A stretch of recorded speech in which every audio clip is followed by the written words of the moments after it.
Hello, my name is Gennie. And before you see us traveling the country chasing sunsets and exploring new places, I want to share part of my story. Because this journey didn't begin with an RV. It began with love and with loss. I was married to my first husband, Jerry, for 38 years. 38 years is a lifetime. A lifetime of memories, a lifetime of love, and if I'm honest, a lifetime that included some very hard seasons. Shortly after we were married, Jerry injured his back. And from that point on, chronic pain became part of our everyday life. Not something that came and went, but something that stayed. And then in 1989, Jerry fell from a building while working. He suffered a cracked skull, a brain bleed, spent time in the intensive care unit in Huntsville, Alabama. If you've ever walked through something like that, you know that recovery isn't always straightforward. Sometimes it's heartbreaking. Sometimes it's confusing. And sometimes you find moments to laugh. One day we were sitting watching a murder mystery and a Geritol commercial came on. Jerry looked at me confused and said, "That doesn't make any sense. Geritol will not keep you from getting your head cut off." He was serious. But in that moment I realized we weren't quite back to normal yet. But we kept going, life went forward, and eventually he recovered enough to return to work. Then in 2007, another accident. This time with an 18-wheeler. Another brain injury, multiple broken bones, and a severe injury to his hand that required reconstruction. More surgeries, another ICU stay, and even rehabilitation in Atlanta. By then, this was his third brain injury. Life changed. There were mood swings, confusion, and hard days. But Jerry was a hard worker. He loved to work, and he loved people, and people loved him for that. Then in 2015, when Jerry could no longer work, we were in the process of the disability evaluation when we received another blow. Jerry was diagnosed with rectal cancer. There were surgeries, radiation, chemotherapy. He was left with a permanent colostomy. But when treatment ended, we believed that we had made it through the worst. So we did what families do. We celebrated. We took a trip to Disney World with the children and grandchildren. But on that trip, we all got sick.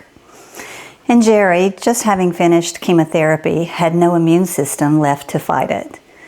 That illness led to Guillain-Barré syndrome. And within a month, he was gone. I didn't get to say goodbye. He was intubated and we couldn't communicate. We didn't know it was coming. It was sudden and it was traumatic. For a long time, I carried something heavy. I believed that I had failed Jerry, that I had not protected him when he needed me the most. I grieved the loss of Jerry, but also the life we never got to live and the future we didn't get to finish. I wish I could tell you that I leaned fully on God in that season, that my faith was strong and steady. He would have been there. He was there. But I didn't always let him in. I was scared. I was bitter, angry. My journey through grief was not pretty. I moved 7 times in 8 years, trying to find that place that felt like home. I threw myself into hobbies, hiking, staying busy, trying to find peace in places instead of in God. Eventually, I did step into the dating world, and I stumbled through that too. Some good men, and some not so good choices, and a lot of searching. And I remember thinking, where is my happy ending? And then, after 9 years, I surrendered. I laid it all down. I entered a season of fasting and prayer. But this time I did something different. I didn't just pray for the right person. I asked God to help me define what that really meant. So I turned to Scripture and I set biblical guidelines for the kind of man I would consider allowing into my life. Not preferences, not personality traits, but principles. I prayed for a man who loved God first, a man of integrity, a man who would lead spiritually, a man who was kind, steady, and trustworthy. And just as importantly, I asked God to prepare me to be the kind of woman who could walk alongside a man like that. And then I prayed a very specific prayer. God, either bring that man into my life or take that desire away and show me how to serve you as a single woman. And something changed. Not my circumstances, but my heart. I felt peace, real peace. The kind that says, wherever you lead, I will follow. And then I ran into Quentin. Now his story is a story of grief too. Different from mine, but just as meaningful. And in another video, we'll share how God brought our paths together. But what I want you to hear today is this. God redeems. He redeems sorrow. He redeems mistakes. He redeems lost years. God was faithful even when I wasn't. Today, I have been blessed with a beautiful relationship with a godly man.